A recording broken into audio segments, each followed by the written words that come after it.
नमस्कार। आप सभी को बहुत बहुत स्वागत है हमारा चैनल में। और अभी तक हमारा चैनल आप सब्सक्राइब नहीं किए हैं तो ज़रूर सब्सक्राइब कीजिए, लाइक कीजिए और शेयर कीजिए। जो हमारा समझ में आता है हम वही बकते हैं, वही बोलते हैं। गलती हुआ तो माफ़ कीजिएगा, सही हुआ तो शेयर कीजिएगा और गलती हुआ तो ज़रूर बताइएगा। आज हम बात करने वाले हैं हमारे संसद में जिस तरह से इस बार बजट सेशन में गहमा गहमी रही। गर्मी का पारा जो था वहाँ पे 50 डिग्री चल रहा था, जिसमें विपक्ष पूरी तरह से हावी होने का कोशिश कर रहा था सत्ताधारी पार्टी पे। और अचानक देखे कि नरेंद्र मोदी साहब आए और उन्होंने एक के ऊपर एक कटाक्ष लोगों पर किया और विपक्ष के सारी गलतियों को उजागर करने की कोशिश की और अपने कार्यों को बताने की कोशिश किया। अब ये जो किया, उस जो लोकसभा में जो था उनका जो परिचय था, जिस तरह से उन्होंने बात किया, हमको लगा कि वो शायद इस दुनिया के जो पहले प्रधानमंत्री होंगे हिंदुस्तान में जिन्होंने अपना टर्म पूरा किए बिना नेक्स्ट टर्म का मैनिफेस्टो निकाल दिया। और साथ में उन्होंने जो रूलिंग पार्टी रही है सबसे ज़्यादा समय हिंदुस्तान में, उसको जिस तरह से उन्होंने उनकी गलतियों को उजागर किया, वो लगा कि वो पूरा अपना एक गेम प्लान के साथ आए हैं। ये तो होता ही है, जो जितना दिन तक शासन करता है उसकी गलतियां तो हर एक से होती है, ऐसा तो नहीं है कि होती नहीं है। और वही काम उन्होंने फिर लोकसभा में, उसके बाद उन्होंने राज्यसभा में किया और एक तरह से विपक्ष को बैकफुट पे डाल दिया।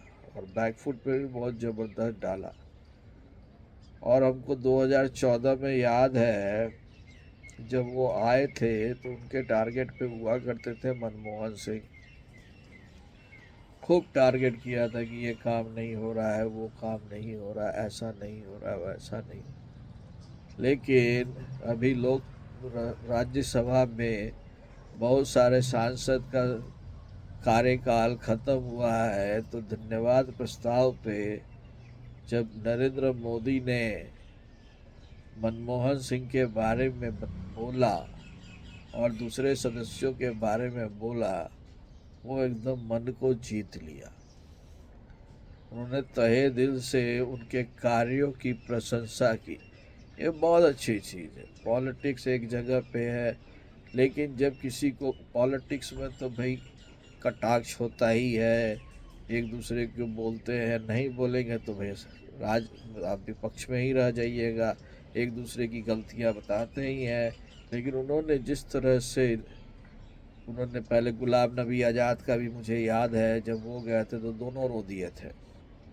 और इस बार भी माहौल बहुत ही गमगीन हो गया था। लेकिन उन्होंने एक कार्य बहुत अच्छा किया कि उन्होंने मनमोहन सिंह जी को जो रेस्पेक्ट दिया वो काबिल तारीफ है। इसी तरह से उन्होंने जिस तरह से चरण सिंह को या पीवी नरसिंह राव को, ये सबको जो भारत रत्न देने का जो प्रस्ताव किया और दिया, वो उनकी मानसिकता को दर्शाता है।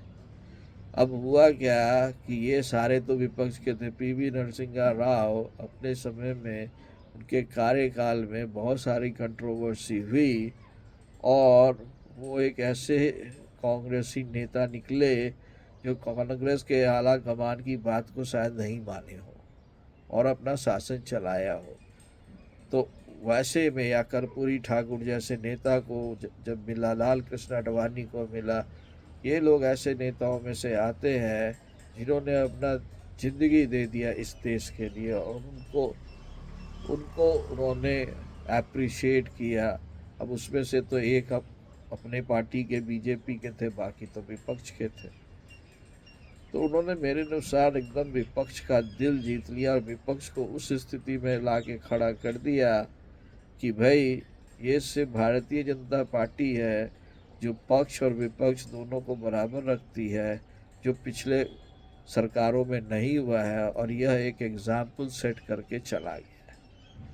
सो आपका इस मामले में क्या ख्याल है, ज़रूर बताइए और इस चैनल को ज़रूर सब्सक्राइब कीजिए, लाइक कीजिए और शेयर कीजिए। धन्यवाद।